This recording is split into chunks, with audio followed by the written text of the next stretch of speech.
NLP practitioner, presupposition number 12. William Safire once said, "The meaning of communication is the response you get." Have you ever been misunderstood? Maybe someone asked you a question and you answered it, but they didn't understand what you meant.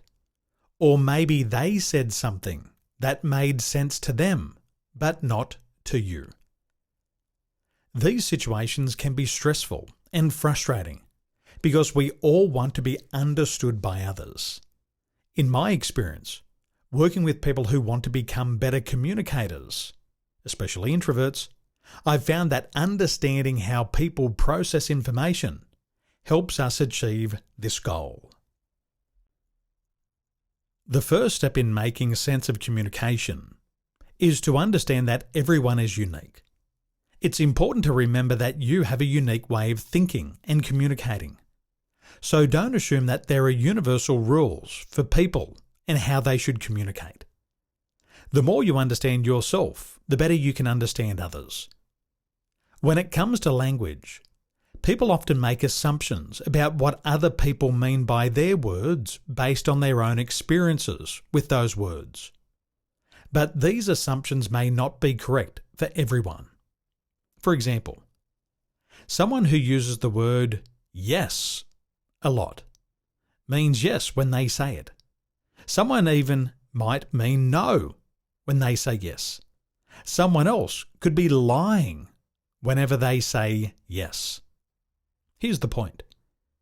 If you want to know how someone feels or thinks about something, then what you should do is consider all possibilities before making an assumption based on one possible interpretation only.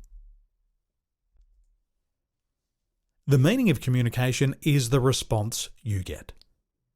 People process information in different ways based on their personality and past experiences.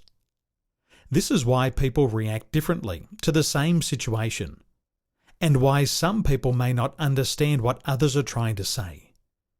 It's important for communicators to be aware of this, so they can tailor their message accordingly and improve their ability to communicate effectively. Communication has two parts: encoding, which is sending, and decoding, which is receiving. When someone encodes a message, it is usually with good intentions. However, how we encode a message often has nothing to do with what was encoded or intended by the sender. When someone decodes a message, they interpret it based on their own experience and background, which is their culture. Which means that two messages that look exactly alike may mean completely different things depending on who receives them. Understanding your own representational system is a critical first step. You can't understand how others process information if you don't know how you process it yourself. You need to know this in order to communicate effectively. How do you determine your representational system? Watch how you answer the following questions. You can choose more than one answer, as long as it applies for you. What do you prefer to do when you are bored? Read a book or watch TV? Go outside and play with friends? Do something active like exercise or meditate? When someone close to you is hurt, how do they show their pain? Do they cry or get angry at themselves for not being able to stop it from happening?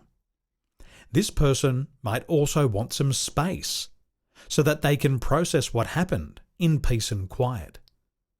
Because of this response, an extroverted person may not immediately understand how important their presence is during these times, because even though they aren't crying or getting mad at themselves, their actions still say, "I need space."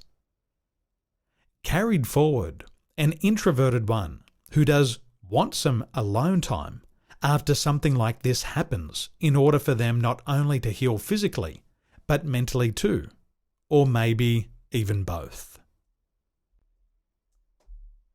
Communication is not just a one-way street. It's not just the words we say, but also the response we get. This is the meaning of communication.